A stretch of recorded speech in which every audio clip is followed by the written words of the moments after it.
Space travel is an incredible feat. It takes immense skill and courage to journey beyond Earth.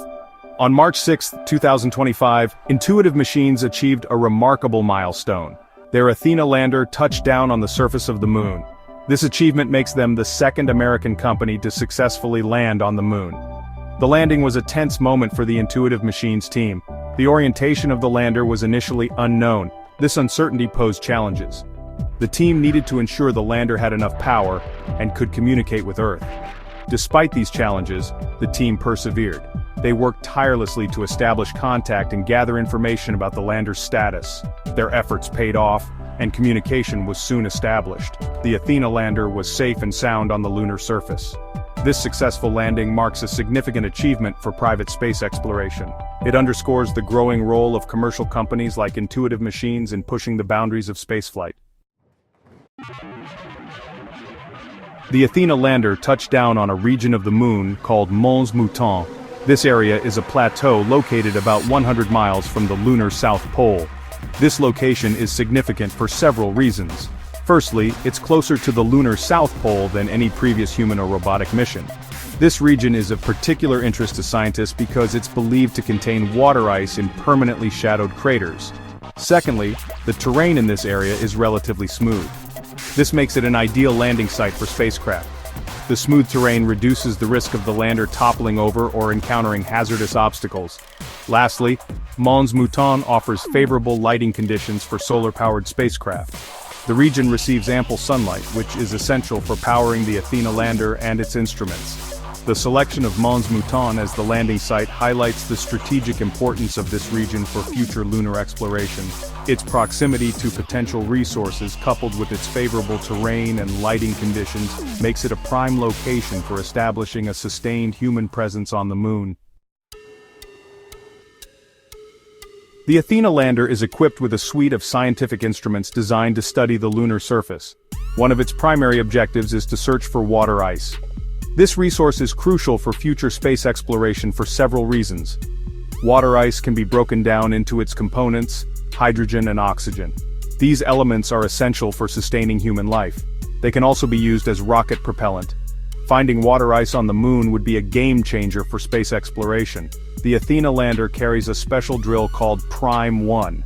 This drill is designed to dig beneath the lunar surface and search for water ice. The drill will collect samples from different depths, providing valuable insights into the distribution and abundance of water ice in the lunar soil.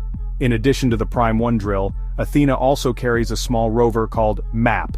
This rover will explore the lunar surface around the lander. It will create a three-dimensional map of the area and collect a small sample of lunar soil. NASA has agreed to purchase this sample from Intuitive Machines, marking the first ever commercial sale of space resources.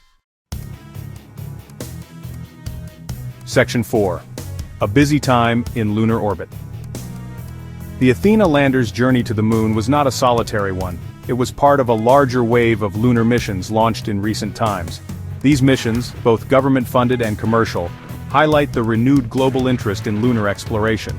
Just a few days before Athena's landing, Firefly Aerospace, another American company, successfully landed its Blue Ghost lander on the Moon. This marked the first fully successful commercial lunar landing, further demonstrating the capabilities of private companies in space exploration. However, not all missions were successful.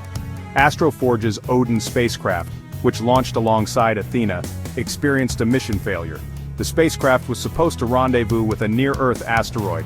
Unfortunately, it's unlikely to reach its target. Despite this setback, the recent surge in lunar missions signifies a new era of space exploration.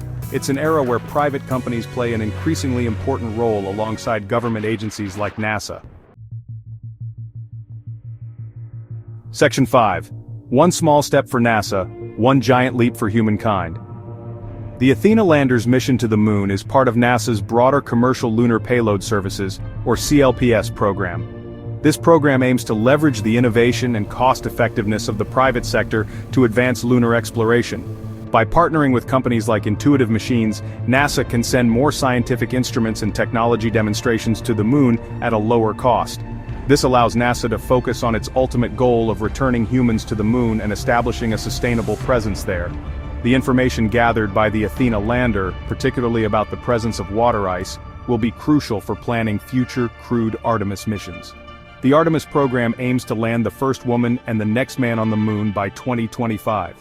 The success of Athena and other commercial lunar missions is a testament to the power of collaboration and the indomitable spirit of exploration.